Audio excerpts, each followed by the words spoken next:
नमस्कार दोस्तों। आज की कहानी है परीक्षा, मुंशी प्रेमचंद द्वारा लिखित। जब रियासत देवगढ़ के दीवान राजा सुजान सिंह बूढ़े हुए तो परमात्मा की याद आई। जाकर महाराज से विनय की।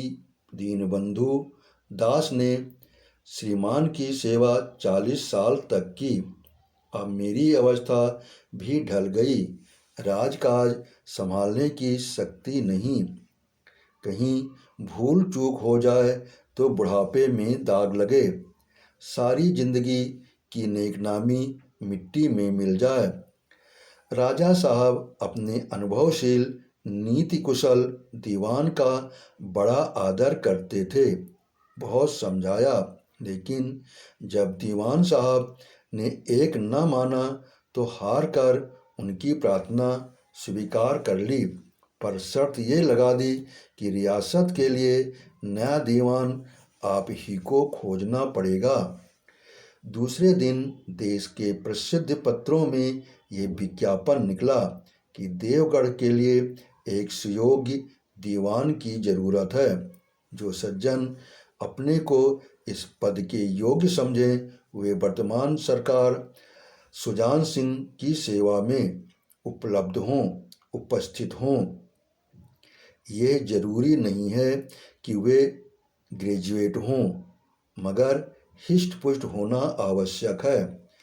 मंदाग्नि के मरीज को यहाँ तक कष्ट उठाने की कोई ज़रूरत नहीं। 1 महीने तक उम्मीदवारों के रहन सहन आचार विचार की देखभाल की जाएगी। विद्या का कम परंतु कर्तव्य का अधिक विचार किया जाएगा। जो महाशय इस परीक्षा में पूरे उतरेंगे वे इस उच्च पद पर सुशोभित होंगे। इस विज्ञापन ने सारे मुल्क में तहलका मचा दिया।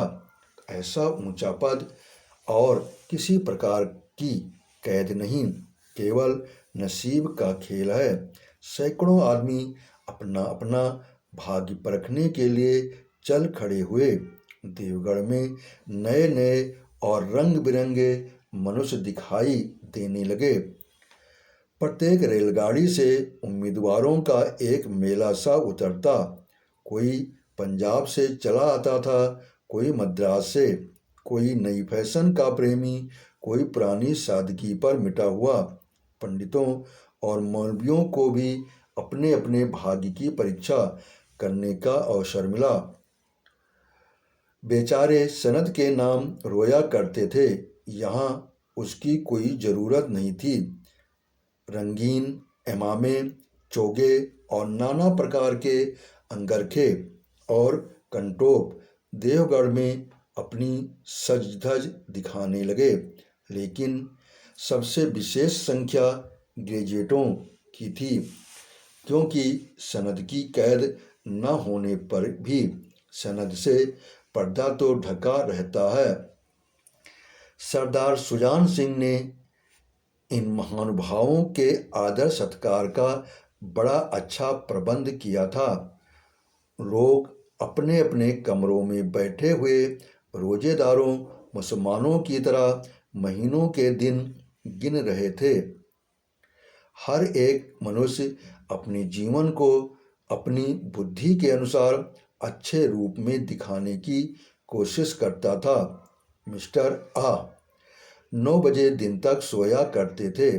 आजकल वे बगीचे में टहलते हुए उषा का दर्शन करते थे। मिस्टर बा को हुक्का पीने की लत थी। आजकल बहुत रात गए किवाड़ बंद करके अंधेरे में सिगार पीते थे। मिस्टर दा सा और जा से उनके घरों पर नौकरों की नाक में दम था। लेकिन ये सज्जन आजकल आप और जनाब के बगैर नौकरों से बातचीत नहीं करते थे। महाशय का नास्तिक थे, हक्सले के उपासक, मगर आजकल उनकी धर्मनिष्ठा देखकर मंदिर के पुजारी को पदच्युत हो जाने की शंका लगी रहती थी। मिस्टर लॉ को किताब से घृणा थी, परंतु आजकल वे बड़े बड़े ग्रंथ देखने पढ़ने में डूबे रहते थे। जिससे बात कीजिए वे नम्रता और सदाचार का देवता बना मालूम देता था। शर्मा जी घड़ी रात से ही वेद मंत्र पढ़ने में लग जाते थे और मौलवी साहब को नमाज और तलावत के सिवा और कोई काम न था। लोग समझते थे कि 1 महीने का झंझट है, किसी तरह काट लें, कहीं कार्य सिद्ध हो गया तो कौन पूछता है। लेकिन मनुष्यों का वह बूढ़ा जौहरी आड़ में बैठा हुआ देख रहा था कि इन बंगलों में हंस कहाँ छिपा हुआ है। एक दिन नए फैशन वालों को सूझी कि आपस में हॉकी का खेल हो जाए। ये प्रस्ताव हॉकी के मजे हुए खिलाड़ियों ने पेश किया।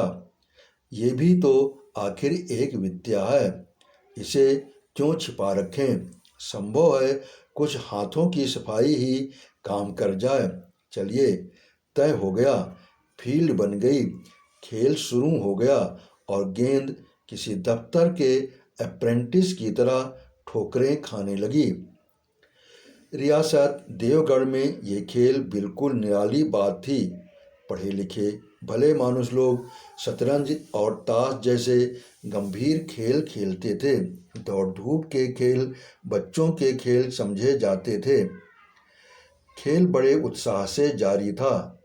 धावे के लोग जब गेंद को लेकर तेजी से उड़ते तो ऐसा जान पड़ता था कि कोई लहर बढ़ती चली आती है।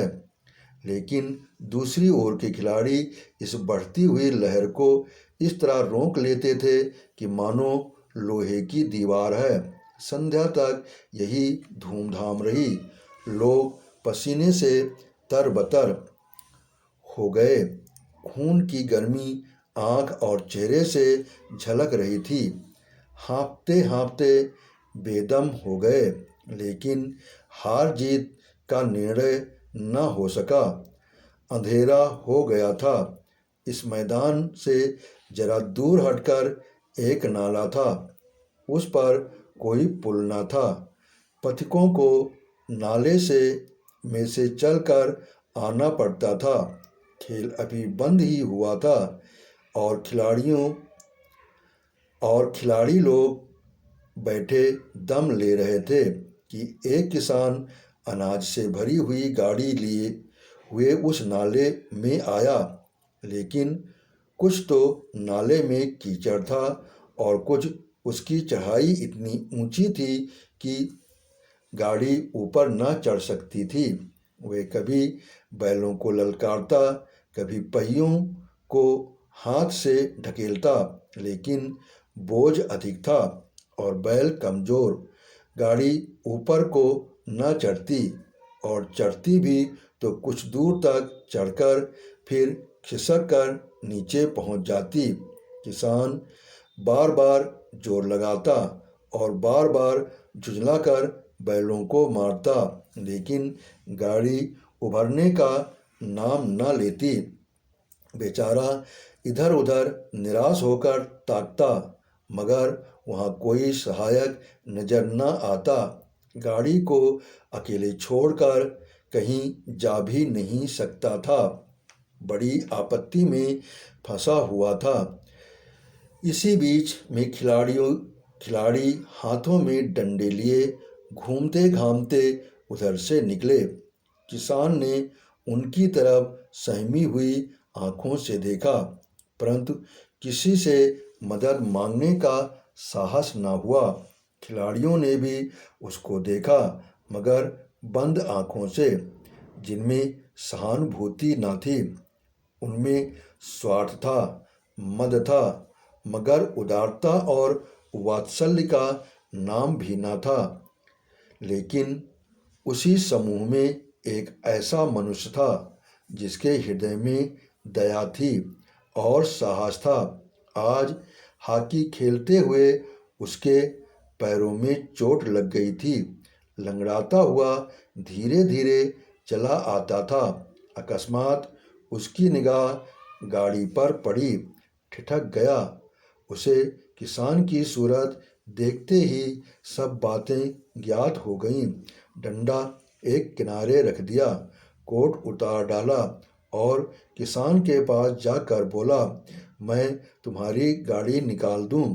किसान ने देखा, एक गठे हुए बदन का लंबा आदमी सामने खड़ा है। झुक कर बोला, हुजूर, मैं आपसे कैसे कहूँ। युवक ने कहा, मालूम होता है तुम यहाँ बड़ी देर से फंसे हो। अच्छा, तुम गाड़ी पर जाकर बैलों को साधो, मैं पहियों को धकेलता हूँ, अभी गाड़ी ऊपर चढ़ जाती है। किसान गाड़ी पर जा बैठा। युवक ने पहिए को जोर लगाकर उकसाया। कीचड़ बहुत ज़्यादा थी। वह घुटनों तक जमीन में गड़ गया, लेकिन हिम्मत न हारी। उसने फिर जोर किया। उधर किसान ने बैलों को ललकारा। बैलों को सहारा मिला, हिम्मत बंध गई। उन्होंने कंधे झुकाकर एक बार जोर किया तो गाड़ी नाले के ऊपर थी। किसान युवक के सामने हाथ जोड़कर खड़ा हो गया। बोला, महाराज, आपने आज मुझे उबार लिया, नहीं तो सारी रात मुझे यहाँ बैठना पड़ता। युवक ने हंसकर कहा, अब मुझे कुछ इनाम देते हो। किसान ने गंभीर भाव से कहा, नारायण चाहेंगे तो दीवानी आपको ही मिलेगी। युवक ने किसान की तरफ गौर से देखा।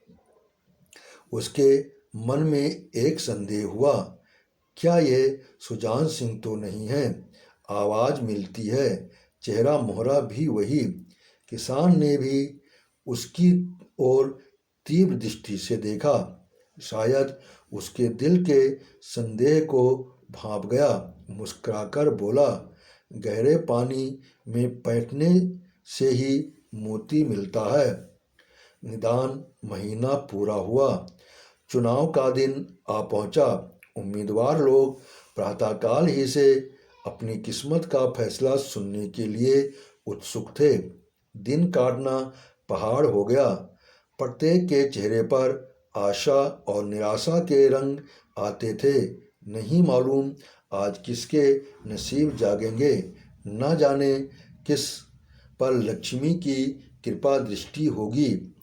संध्या समय जब राजा साहब का दरबार सजाया गया, शहर के रईस और धनाढ़ी लोग, राज्य के कर्मचारी और दरबारी तथा दीवानी के उम्मीदवारों का समूह सब रंग बिरंगी सज-धज बनाए दरबार में आ बिराजे।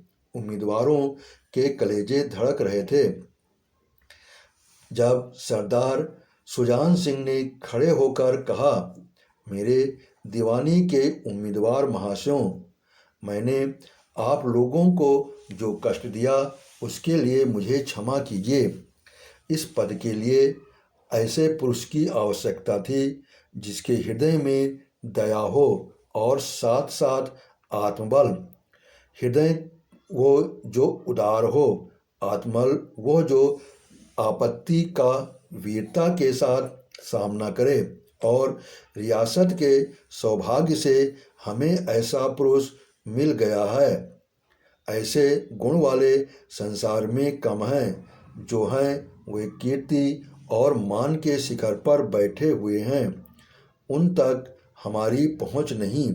मैं रियासत के पंडित जानकीनाथ सा दीवान पाने पर बधाई देता हूँ। रियासत के कर्मचारियों और रईसों ने जानकीनाथ की तरफ देखा।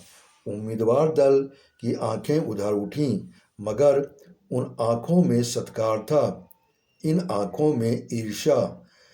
सरदार साहब ने फिर फरमाया, आप लोगों को ये स्वीकार करने में कोई आपत्ति न होगी कि जो पुरुष स्वयं जख्मी होकर भी एक गरीब किसान की भरी हुई गाड़ी को दलदल से निकालकर नाले के ऊपर चढ़ा दे, उसके हृदय में साहस, आत्मबल और उदारता का वास है। ऐसा आदमी गरीबों को कभी न सतावेगा। उसका संकल्प दृढ़ है और उसके चित्त को स्थिर रखेगा।